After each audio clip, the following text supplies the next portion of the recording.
Всем привет! Это Bytes and Rights, канал о цифровом праве. Сегодня мы поговорим о том, что значит оформить права на программный продукт и как это сделать. С вами Татьяна Никифорова.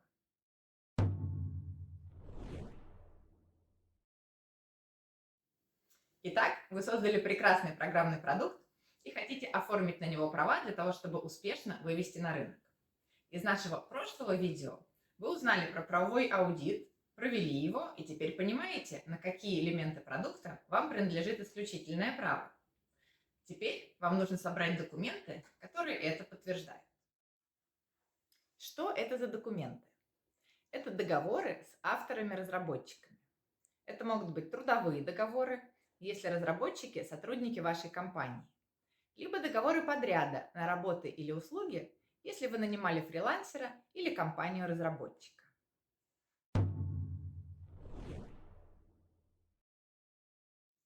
На что нужно обратить внимание? Из этих документов должно быть понятно, какой продукт был создан, кому принадлежит исключительное право и в какой момент это право возникло. К сожалению, иногда в документах эта информация отсутствует. Например, в договоре пишут, что подрядчик будет выполнять работы по заданиям заказчика, согласовывают стоимость часа работы и в акте сдачи приемки фиксируют общее количество часов, за которые должен заплатить заказчик. Для того, чтобы рассчитаться с подрядчиком, такой документ подойдет. Но для того, чтобы подтвердить исключительное право на программный продукт, нет.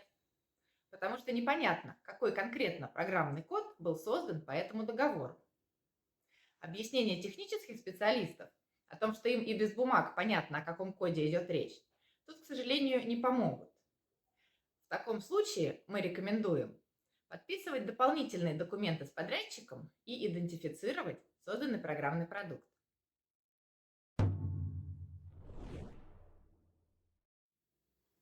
Как понять, кому принадлежит исключительное право? Проще всего прямо написать об этом в договоре так. Исключительное право на результат работ принадлежит заказчику с момента его создания.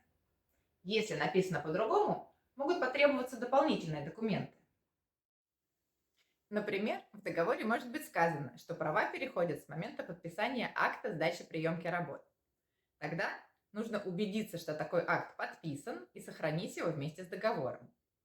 Либо в договоре может быть сказано, что права переходят с момента оплаты работ. В этом случае потребуется запросить у бухгалтера платежку, подтверждающую оплату, и также сохранить ее вместе с договором. То есть, когда юристы говорят о том, что права подтверждаются договором, они зачастую имеют в виду не один документ, а целый пакет документов. Сам договор, приложение, дополнительное соглашение, акты сдачи приемки, протоколы, платежки, ну и так далее.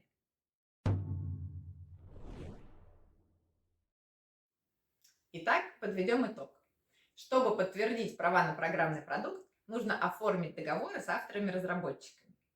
В этих договорах продукт должен быть идентифицирован, и из документов должно следовать, что права перешли к заказчику и в какой момент это произошло.